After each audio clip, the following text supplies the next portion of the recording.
Hello everyone, the Flying Scotsman here, and here we are at Retrofest as promised in last week's video. However, I'm here not necessarily to do much with the old computers this week, but I thought I would make a video anyway because I came into the office this morning and was told that there's a laptop amongst my stuff in this corner. It was one that was donated by a colleague, so I've been asked to blank it, so that is exactly what we're going to do.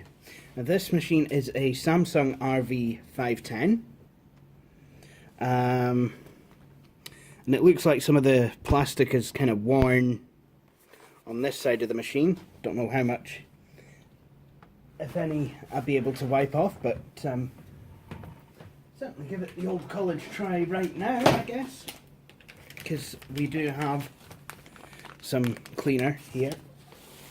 I bought some specifically for this corner.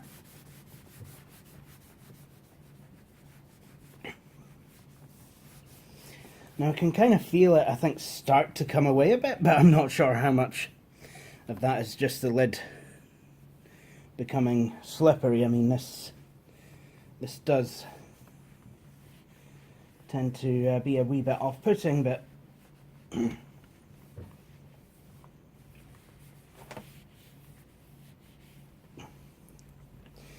being glossy, I'm probably gonna curse this lid to a lifetime of dust and streaks. Whoops.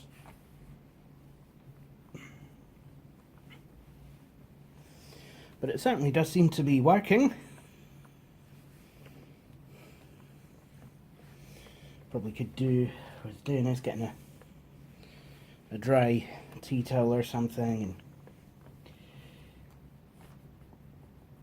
and wiping up this.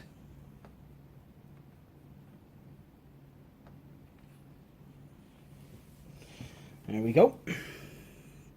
Well, it doesn't really seem to have been that dirty because there's nothing really came up on the cloth.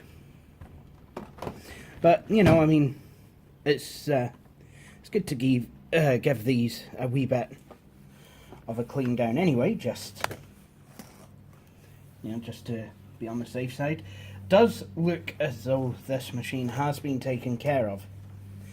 Now, this machine does not boot into an actual install of Windows. I mean, it does have Windows on it, but it doesn't actually work.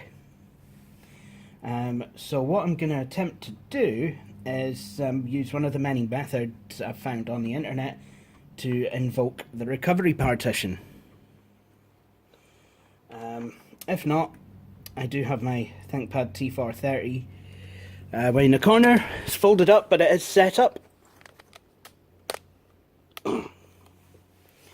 So what we're going to do is I'm going to plug in the mouse. Actually, before I do anything, I never did bother to kind of show off the I/O on this machine. I don't know, it's a bit too early to tell, but I think I might have got the roughness off of this. Obviously, this is going to be streakier than the streakiest of British bacon, but hey, I'll probably sort that out at home. You can always get. I usually find that glasses wipes tend to work pretty well on these for cleaning and not leaving streaks. Anyway, let's have a look at this machine's I/O. So, what do we have? We have a Kensington lock.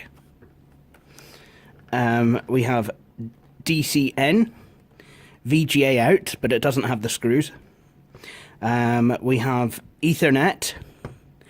We have a blanking plate where an HDMI port would be potentially on a higher end one of these. In fact, it even says HDMI. Probably might not be able to see it on the video, but yeah, it does. Another, a USB port. microphone in, headphone out. As we go to the front of the machine, we see an SD card reader, and I think that could be a speaker, although I'm not sure if it's a speaker or a vent. It's just some holes at this point. That's all I can tell you. And then looking on the other side, we have an optical drive, probably a DVD burner, but again, what do I know? And 2 more USB ports. And then on the rear of the machine, as is the way with these late 2000s machines, says nothing!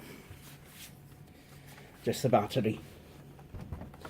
Now, this machine does kind of feel like a consumer end model. Kind of feels a bit like a Hewlett-Packard of the time. Hopefully, but it certainly seems to have outlasted the HPs of the time. So, what we can do, this hinge is a wee bit tight. If we look at the machine, we find it has a keyboard with the number pad on it, 10 key. Keyboards without this are normally called 10 keyless keyboard. Now, I've used that phrase in public before, and people started getting confused, and it was like, a 10 key on a keyboard, can you imagine such a thing? When someone talks about a keyboard being 10 keyless, what they generally mean is the number pad is missing. And it usually refers more, I think, to desktop keyboards than it does to laptop keyboards, which often had the number pad missing until the mid-late 2000s, when they actually started to include them on the bigger machines.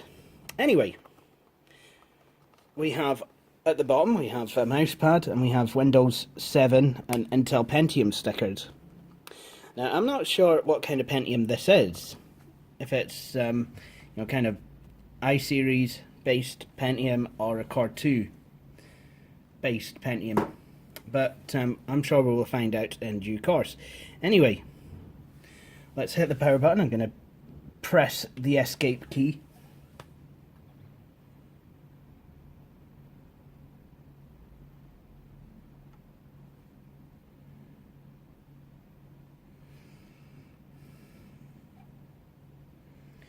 Pretty generic startup screen there.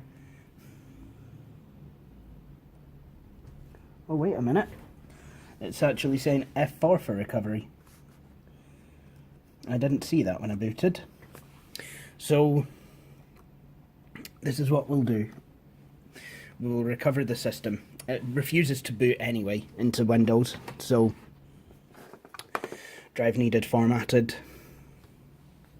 I think what I really should do is, I want to keep the recovery software on this machine, but I think what I would like to do is see if I can make some DVDs of it, and then I can deban the hard drive and then recover it once more.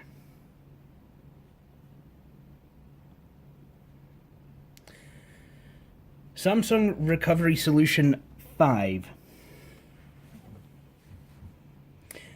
I don't believe I have ever recovered a Samsung laptop this way before. I could be wrong, but I mean, my Samsung V20,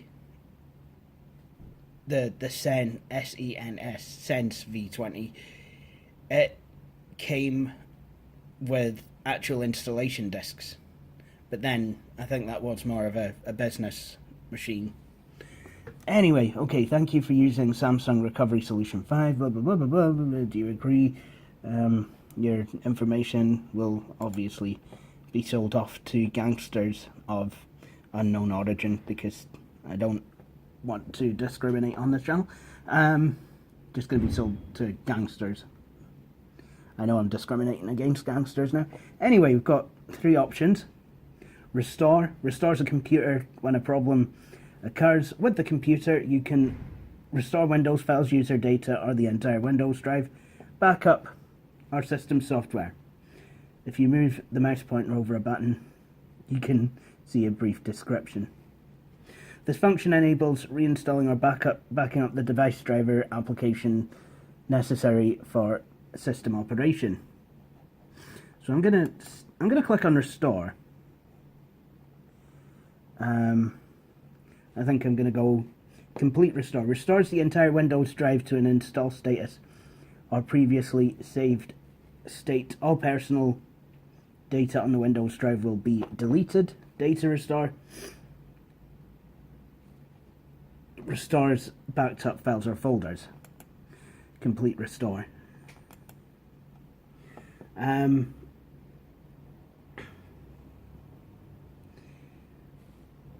Restores the entire computer initial status. So I'm guessing this is the factory restore, which, if that date is right, 5/15/2011, that's quite interesting because that makes the computer newer than I thought it would have been. Now this recovery software it does seem to be quite a lot more elaborate than I would have thought. Because you can actually change the partition sizes.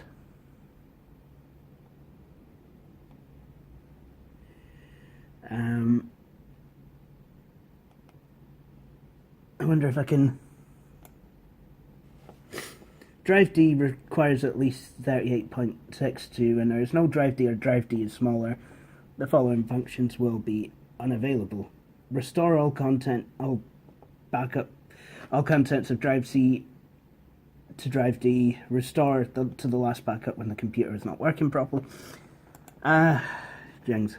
I think what I'm going to do is just go and click next. Start restore. The restore will delete all data on the Windows drive. Yes, go right ahead. Preparing the complete restore function. So I think rather than just being a bog standard recovery program that, you know, puts your machine back to the factory defaults, a la, you know, kind of master CDs, quick restore, that kind of stuff, this actually kind of seems to work as backup and restore software in general. So I'm guessing this program does have a counterpart in Windows that allows you to make backups and restore points that you could then activate using this program here. Kind of nice.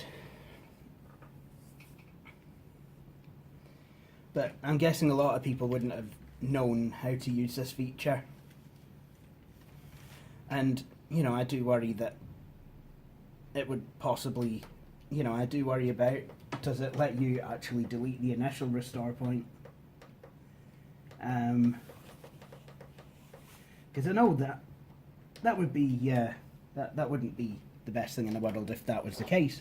Because, well, you can actually factory restore it back to its original defaults. And that can be useful if you're planning to sell the machine on or something.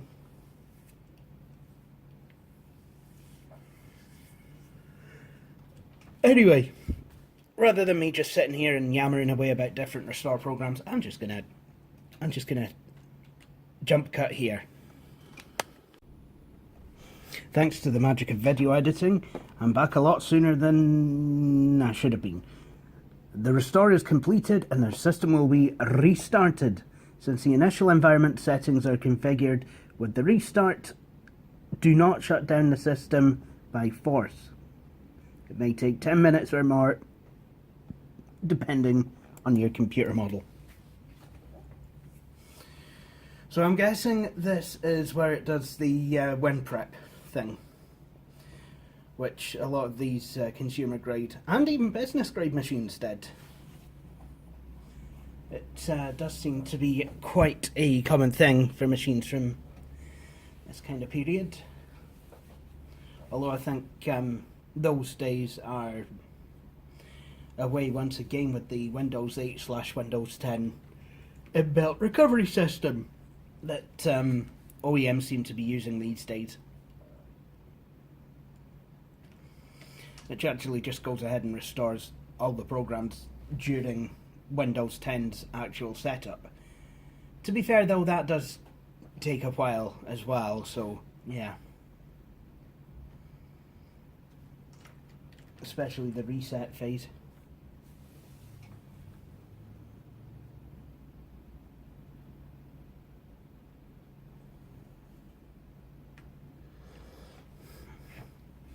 Setup is checking video performance.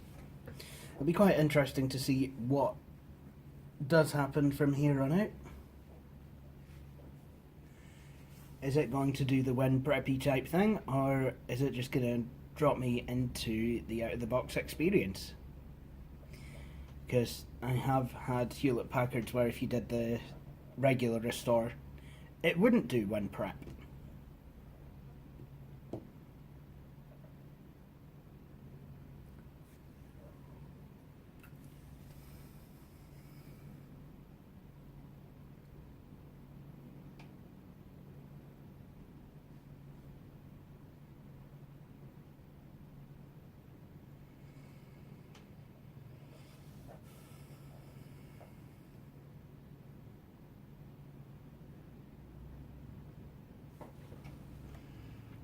Setup is preparing your computer for first use.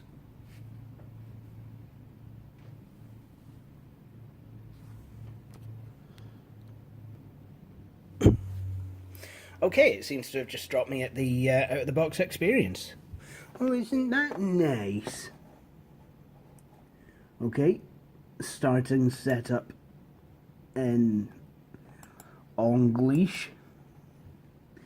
United Kingdom, United Kingdom, United Kingdom.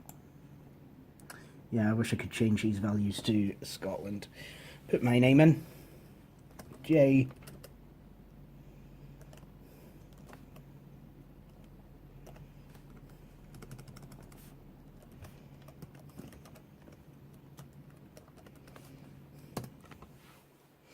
And I'll put a password in.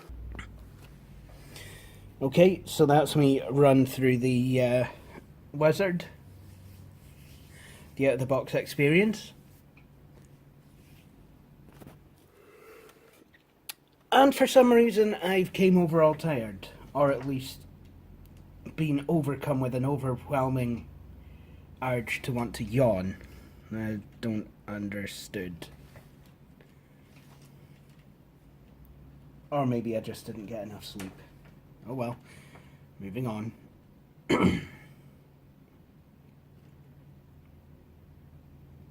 Okay, once again, Samsung.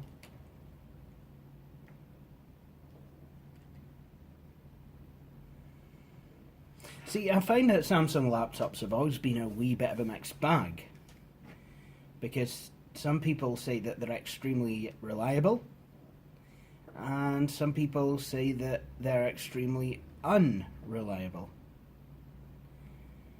It really is kind of an enigma. I mean, I bought a netbook for a cousin a few years back, the Samsung N115, which is the upgrade to the NC10, both of which were fantastic computers. The only thing that really defeated my cousin was some dafty decided that it wanted a fly cup.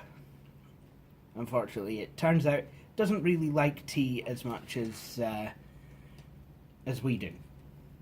So as a result, the machine went mang. But I mean, had it not had that type of tea, I'm wondering if it would still be running today, you know, if it had been taken care of. But then I've had the Samsung V20 laptop, and you know, the slightest knock would send that machine way out of kilter. You know, and that's basically what happened to it. It just, you know, that I had a problem with the screen. Something overheated in the summer of 2003 while I was using it to play Tomb Raider 3. Then when I got the machine back, you know, I had it for another couple of years. tried it with kid gloves. Okay, I did run The Sims on it a couple of times, The Sims 2. That worked until it blue screened. But I really didn't play games on it that much. I just didn't really want to risk it, if I'm honest. But, I did run the occasional game on it. Did quite a lot of virtual PC stuff with that machine. Trouble is, in about October 2005, the bag fell off of my shoulder. One of the straps gave way, and the machine ended up being floored. And yep, that one it changed its mind about working yet again. So that we did try to fix it, but couldn't. There was a repair shop that was actually showing me the problem.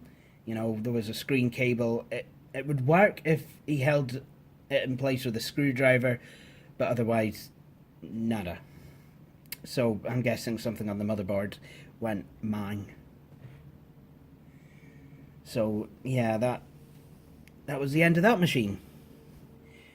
So yeah, I've not really had Samsung laptops. I've not really had or recommended Samsung laptops, after those two ones that had failed. Well, when I say the ones that had failed, my cousin's netbook didn't fail inherently. But after having bought my cousin her netbook, a friend was after one, and I said, well, why don't you get a Samsung? They're pretty good. And she did, and it went mine. So I've not recommended Samsung since, because, to be honest, it made me look like the idiot that I am, actually. But we'll see how this one goes. I do have a use for this machine, actually, believe it or not. I'm going to use it in place of... I'm actually going to use it in place of the old Acer Red Rag, which I actually sold recently because I, needed money. Trouble is, I recently was repairing another laptop that went mine, so I'm going to have to give away one of my machines to replace that. Well, I don't necessarily, because I told them that the machine just, wasn't going to be capable. But at the same time, I wouldn't mind actually providing these people with a machine.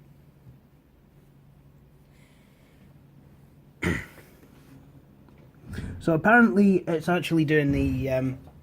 well, it's not doing WinPrep, it's actually running Samsung's own let's install some software and waste everybody's time routine. And to be honest, it looks a lot tidier than what WinPrep does. But it's quite interesting that it should choose to do the out-of-the-box experience at the start rather than at the end when everything's been set up. But hey, horses for courses, different recovery platforms and all that. So I guess once again I will be back once this is done, and then we will take a look at the resulting Windows install on this machine. Well, here we are. Is this completely set up? I really do not know. We have Protect My PC Now from Norton. The system appears to be usable. Why don't we have a look at some of the software on it? On the desktop we have Samsung Support Center, Samsung Movies, and your feedback is important. And then in the start menu we have Cyberlink UCAM, some games, including a lot of these ones that aren't actually free, So, for example, I could say, oh, Polar Golfer, I would quite like to play this. So I will start it up. Isn't it amazing how we've got this machine and it's got all these games on it? And wait for it to load.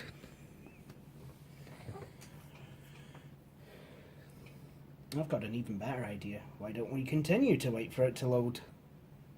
Oh!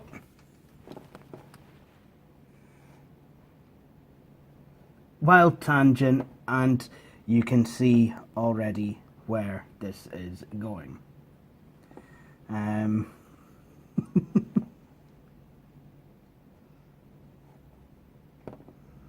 Initializing, please wait. And I still don't fully know what the specs of this machine are at this point. That's something that, you know, I do hope to be finding out.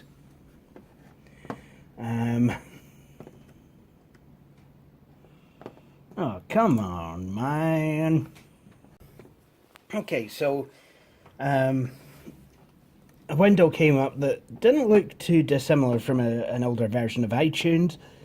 I clicked that it had a play button, so I clicked it, and now it's telling me that I have a free session. Enjoy playing your free session, brought to you by our sponsors. Want to own this game? Buy now. Use unlock code, unlock. So, already we can see that, oh, and this is a previous window that came up, and already we can see what, like, this is. A bunch of junkware loaded onto the machine to make it look like it has more than it actually does, and all it really does is take up hard drive space. Why? Why do we need this? Anyway, I've had this rant enough. Like, computers these days, they don't seem to come with the software that they used to when I was a wee bairn. I tell you, you know, computers these days, they don't come with that that they used to. I mean, when I was a wee bairn, you'd get a machine, and you'd at least get Microsoft Works. And if you got nothing more, you'd be complaining. Because they just didn't do that back in the day. They gave you all kinds of software out the box. I remember the young loon down the road, he had a system. And it came with Microsoft Office, Corel WordPerfect Office, Suite Office, and Lotus Smart Suite, as well as some other suite. It came with iLife, even though it wouldn't run, and it came with Claris Works in both Macintosh and Windows versions. It came with Star Office, LibreOffice, even though that wasn't going to be a thing for another 20 years or so. And it also came with OpenOffice, even though that wasn't going to be a thing for another 5 to 10 years or so. So, what I'm saying is, well, I forget that, but the point is, I forget that too. Anyway, screw Flanders. No, I'm kidding on. But this hardware disconnect sound nonsense. This is concerning to me. Where did you take my hardware, Samsung? Where did you take it? Give it back to me or I will take it from you. And now we start to see why this machine is so slow. 64-bit Windows on 1 gig of RAM. Come on. Come on. This was well, if the restore partition is to be believed, 2011. There's no need for that kind of behavior. Seriously. Anyway, I'm just gonna jump cut here. Well, first of all, let's have a look at what else is on here. Samsung printer, Samsung Universal Printer Driver. Now this is good. This will connect up right easily at home. We've got all kinds of Samsung things, including the Easy Recovery Manager, Norton Internet Security, which is a trial, and Office 2010, with which one could make it great. you can make it great with Office 2010. So this is a newer machine. It's new enough to have Office 2010. I'm wondering, like I said, I wonder if it's an early i-series based Pentium. If that's the case, I wonder if I could drop an i5 in it. This is why I plan to install CPU-Z and have a look at what this machine is packing. So after finding out just how useless the Pentium, just how useless Internet Explorer 8.0 is nowadays, it's an 8-year-old browser, should have upgraded a long time ago, I finally have CPU-Z.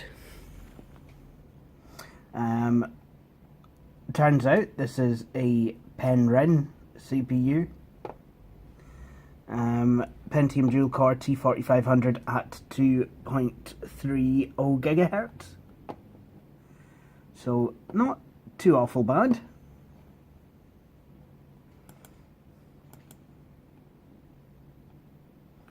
1 meg of L2 cache. Samsung motherboard.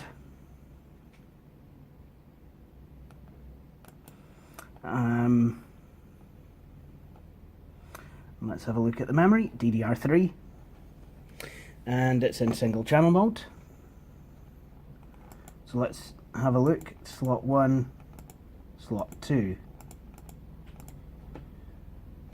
I'm not sure, but I might have an extra stick of DDR3 lying about the place, so I can drop that in at home. So yeah, that doesn't seem to be too bad at all. I'm going to go into my computer and have a look, see what there is. Yeah, quite a messy looking drive table. DVD-RW drive. And the drive itself, I think, is probably a 300 gig drive. Or maybe even 320.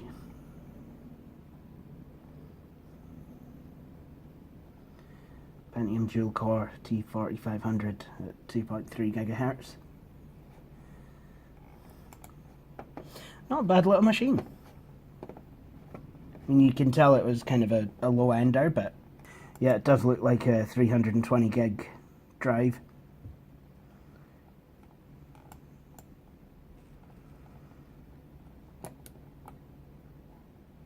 And it has that drive D.